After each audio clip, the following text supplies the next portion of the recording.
Parshas Pekudei continues to detail for us the story of the actual building of the Mishkan.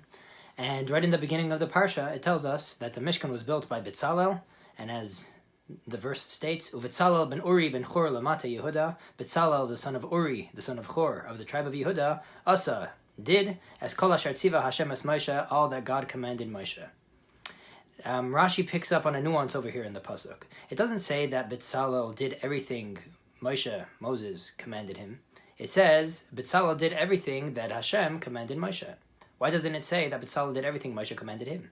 And Rashi tells us that there was actually one thing that Moshe told him that Betzalel questioned. He said, perhaps this is not correct, and Moshe agreed. That's why it doesn't say that Betzalel did everything Moshe told him, because there was actually one thing that Moshe did not tell him to do this way. He thought it makes sense to do it another way, and Moshe said, yes, you're right, your way was the way Hashem told me. That's why it says Betzalel did as Hashem commanded Moshe. What happened? I'll read Rashi. Moshe tziva leBetzalel lases tchila kelim ve'achar kach mishkan. Moshe told Betzalel to first make the vessels of the Mishkan, after which he should make the actual abode, the actual home, the Mishkan, the tabernacle. Betzalel questioned this, and Betzalel asked Moshe, Amar le Betzalel, Betzalel said to him, Minag ha'olam alases tchila bayis v'achar kach mesim kelim b'seichai. The way of the world is to first make a home and then to put all the vessels inside of it. You don't first build a kitchen or build an oven and pots and pans and then build a room around it. First you build the room, the home, and then put the vessels in it. Amar Lai, Moshe said back, Kach shamaytim pi HaKadosh Baruch Hu, you're right, yours is the way that I heard from God. Amar Lai Moshe, and Moshe told him, Betzel kel ha'yisa, you must have been in the shadow of Hashem, hence his name is Betzalel, which is a play on those words, Betzel kel, in the shadow of God. Now the question could be asked, what exactly is this debate between Moshe and Betzalel? Why did Moshe first think to put the vessels in, and only then to build the house around it? Why did Betzalel think the other way, to first build the house, and then put the vessels inside of it? Betzalel's way seems to make more sense. Why did Moshe think otherwise, especially if God did not command him that way? Actually, the commentaries, Tosfos points out that Hashem commanded Moshe in one place, first about the Mishkan, then about the vessels, and in another Parsha, first about the vessels, then about the Mishkan. So it seems like there's room for both Moshe's way of thinking, to do vessels first, then Mishkan. There's also room for Betzalel's way of doing first Mishkan, then vessels. Why did each Moshe and Betzalel choose their side, and why did Moshe Rabbeinu end up conceding to Betzalel's opinion that you first build the Mishkan and then put the vessels inside of it? So we need to answer this based on what Chassidus says the Mishkan and the vessels symbolize. There's two types of light. There's two types of expression. When one expresses himself to another, there's two ways of expressing himself. One way is called Ar Makif, and one way is called Ar Pnimi. One type of expression, let's start with Ar Pnimi, is, let's say, a teacher to a student. When he condenses his ideas, tries tailoring the influence and what he's giving off in a way that it could be completely absorbed by the student. Right? A good teacher knows how to make his messages resonate with those around him, make sure that I'm giving my message over in a clear way that the receiver could really absorb this properly. That's called Ar Pnimi, a internal light, a light which is filtered to be absorbed internally by the receiver.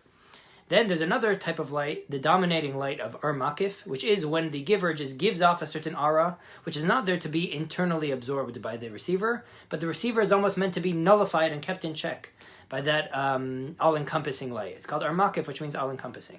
An example of this would be, let's say, a king and his subjects. When the king shows his grandeur and his exaltedness to his people, he's not showing different people different levels of exaltedness for them to appreciate internally. On the contrary, the whole point of his showing of his exaltedness is there to dominate the people, for them to feel nullified in his presence. Not for them to internally appreciate what he's doing, but to set a certain structure and standard and to show something beyond them.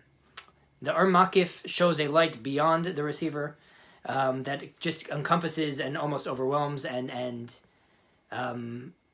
externally affects and sets a framework and structure for the receiver. The internal light is internalized by the receiver. Let's give an example of this in education. When parents educate a student, or when parents educate their children, or when teachers educate their students, there's two steps towards education. One step is control, to make sure things are under control and the kids aren't doing whatever they want, that there's a order, a system, a structure, discipline.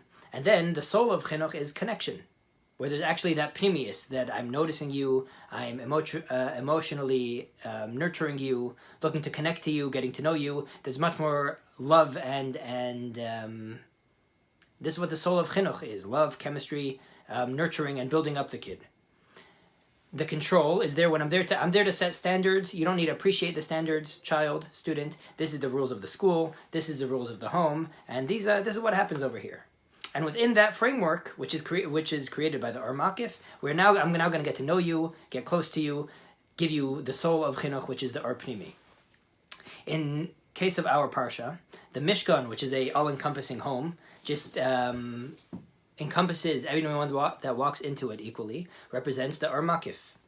And the vessels, which each vessel is obviously made with its characteristics and shape and size based on what it needs to deal with. If it's a cooking vessel, if it's the menorah, which is a light vessel, then it has to be shaped accordingly. The vessels represent the Or Pnimi, the internal light that is tailored towards the receiver. And the Mishkan represents the Or Makif, which is just surrounds and encompasses all the receivers equally. And this is the discussion between Moshe Rabbeinu and Betzalel. What comes first? And there's room for both. Moshe Rabbeinu, who was a heavenly person, argues that ultimately the point of education, let's say, in our example, is to connect to the child. The point of education in a school is to inspire and light up the students. So first give the kelim, first make the connection.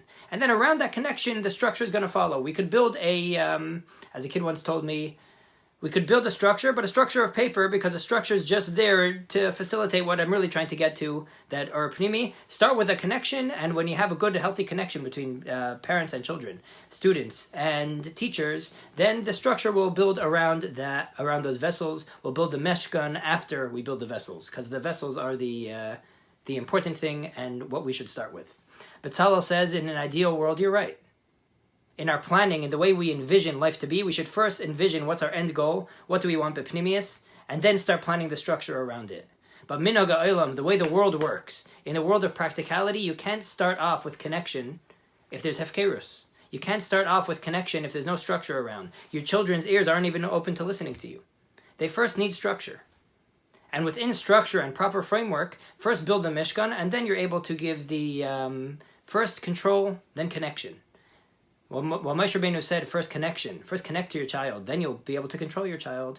Betzalel says you can't wait that long. The way the world of action works is first control. First have things under control, have a proper structure, system. Make sure people are acting the right way and in line. And then, in that framework, you can now give the light. They will have the vessels to handle that properly.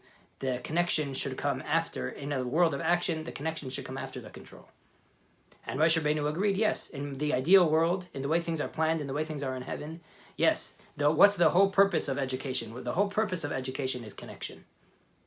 And then obviously to have things under control. But in a practical world, we first need to set up control and make sure that things are under control, running on proper, healthy structures. Children need that. And afterwards, we can give within that framework, once we have those vessels and those routine set up, now we could give authentic connection and it will be received in a healthy way. Another application of this argument between Moshe Rabbeinu and Betzalel, perhaps, is what is Judaism about? Is Judaism a religion of action first, or of spiritual alignment, making sure my mind is connected to Hashem, developing emotions of Ava and Yira? We know these are both important. On the one hand, we have 613 mitzvahs. We're a religion of action and we have to do. But also we know that we are here to develop a relationship with Hashem, Ava and Yira, as the whole Sefer Dvarim says, and all Sifrei Musar and Chassidus. And the question is, which one comes first? Moshe Rabbeinu argued, first comes Pnimius. Try to light people up, align yourself with Hashem. When you're aligned with Hashem, Torah mitzvahs will naturally follow.